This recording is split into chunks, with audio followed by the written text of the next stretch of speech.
Hi everybody! Cloud gaming is one of the fastest growing domains in the world, and according to market reports, cloud gaming's market size and revenue is expected to grow at a CAGR of 43.2% from just $432 million in 2020 to $3.2 billion by 2026. And because of both streaming services and internet penetration, the entire gaming industry is witnessing an accelerated growth.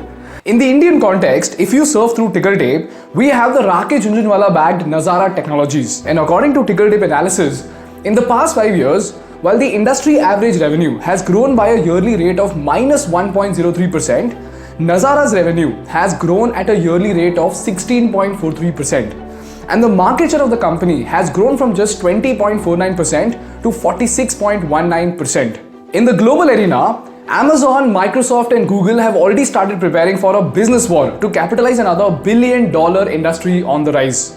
And just like e-commerce wave created both careers and business opportunities for startups, the gaming industry is now going to create a ton of new jobs, new startups and new tech giants who will witness a growth as astounding as Facebook, Google and Amazon in the early 2000s. So the question is, what is this hype of cloud gaming all about? How does cloud gaming work in the first place? And most importantly, as students and future investors into the esports and gaming space, what are the market indicators that you need to keep an eye on to understand the cloud gaming space better? This video is brought to you by Vault, but more on this at the end of the video. Before we jump into cloud gaming, let's take a quick recap of what we learned from the previous episode, and please skip to this timestamp if you still remember it. For those who don't know, to put that straight, we saw that until now, gaming was primarily played in PCs and consoles like PlayStation and Xbox. And the most dominating players like Call of Duty and GTA required you to either have high-end PCs or consoles like PlayStation and Xbox. And they made money primarily through CD sales. Eventually, when internet penetration happened, they started making money through in-app purchases. But the problem over here is that in order to play these games, you first need to buy a 30,000 rupees console or a PC costing 50 to 70,000 rupees at least, and then you have to buy these game CDs that will cost you another 3 to 5,000 rupees. And because of this exorbitant cost of accessibility, the target audience for these games is still very limited. But then, as internet penetration in mobile phones evolved, PUBG entered the market with a bang. And instead of making money through CDs, PUBG eliminated the entry barrier of cost by giving its game out for free. And most importantly, it increased the accessibility to its games through mobile compatibility. And this new age business model turned out to be such a massive hit that in 2019, while Call of Duty made $1.1 billion of combined sales of all of its units, PUBG made $1.5 billion. And this is where even Call of Duty entered the mobile gaming market with a similar model. And within just 1.5 years, they had 500 million downloads and generated $1 billion in revenue. Therefore, the evolution of PUBG made three things very clear that will go on to define the trajectory of the gaming and esports market. Number one, the real money does not lie in high ticket sales of consoles and CDs, but in low ticket sales of in-app purchases and in-app advertising. Number two, in order to generate these low ticket sales, the entry barrier of both affordability and accessibility needs to be eliminated, such that the bottom of the pyramid, as in people without consoles and high-end PCs, should be able to play your games. And most importantly, games can no longer be treated as discrete products. Instead, they must be treated as a service which keeps getting updated over time. So instead of selling Call of Duty Black Ops and then selling Call of Duty Cold War 2 years later, Call of Duty Cold War needs to roll out as a free update to all those players who are already playing Black Ops version. And you must have already seen this with the multiple updates that are rolled out in PUBG. Therefore, this marks the beginning of something called the gaming as a service industry. Now the challenge over here is that games like Call of Duty and Fortnite are very heavy games, and they need advanced configuration for processing all the complex data and graphics. This is the reason why they need you to have a high-end PC or a console so that that device can act as a processing unit for you. So the question is, without a high-end PC or high-power console, without compromising on the gaming experience, how do you get people to play heavy games like Fortnite and Call of Duty? And the answer to this million-dollar question is what we know today as cloud gaming. The question is, how does cloud gaming work? To understand this, let's take the simple analogy of Netflix. People 5 years back, if you wanted to watch a movie, you either had to download the movie through a torrent or buy a CD, or we had to buy it individually from a service like YouTube. Apart from that, you even had to choose which quality of movie you wanted. A 720p quality would need 700 MB space, a 1080p would need more than a GB of space. So basically, you had to own a single asset, have the storage for it, and have the device that is compatible with the quality of the movie that you've downloaded. But today, if you want to watch a movie, all you have to do is pay for a streaming service like Netflix, and that's it. Even if your phone has just 10 MB of space left, you can watch a movie in high definition. This happens because Netflix stores all of its movies in a server that is located somewhere in Europe, Brazil, and US. And the moment you press the play button, the Netflix algorithm connects you to the server and streams the movie directly from it using the internet. And in case your internet connection is weak, the movie automatically plays in 720p or 360p based on its strength. And this processing happens in the server itself. Therefore, in real time, an asset of Netflix is being accessed by your device without the need of storage. And instead of paying for a single asset, you pay for a subscription to get widespread access to all the assets at once. This is very similar to how cloud gaming works. Rather than owning the hardware like a console or a high-end PC that is necessary to run high-end video games, through cloud gaming, when you click on any game, the entire processing of the game happens in a company's server. So when you start running a game using a cloud gaming service, rather than inserting a disk in your box at home, a server in Europe or Brazil will act as a high-powered PC that does all the processing for you.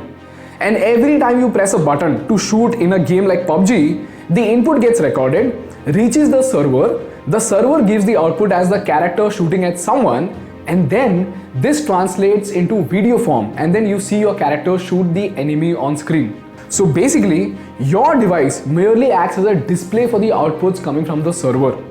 This is how cloud gaming, or you could say game streaming, works. So in short, in the next 5 years, you will be able to play the most advanced game in the world with a TV and an internet connection along with a subscription service. And just like you do not buy movies in a CD or discretely as an individual unit, you wouldn't have to buy games or consoles by paying hefty charges.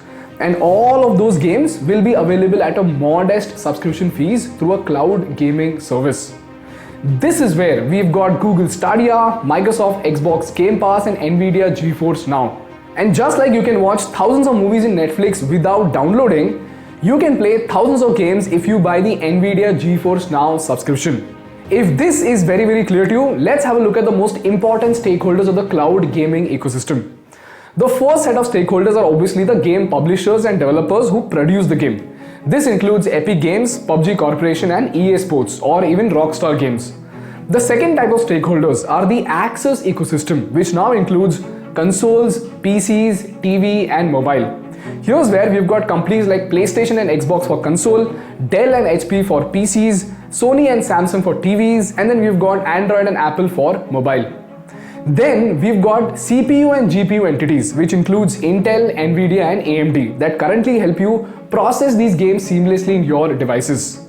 This is where the third stakeholder or the disruptor enters the market, who are the internet providers. This includes companies like Verizon and AT&T in the US, Airtel and Jio in India. And the moment these disruptors came in, they are now making consoles and PCs irrelevant. Why? Because now, because of the presence of the internet, everything that these entities did to give you a great gaming experience, that is storage and processing, can be done remotely without a local hardware. This is where we have the most important stakeholder in the ecosystem, which are cloud gaming services. And this includes Google Stadia, Microsoft Xbox Game Pass, and Nvidia GeForce Now. Soon enough, we will even see Amazon Luna as a major player in the market.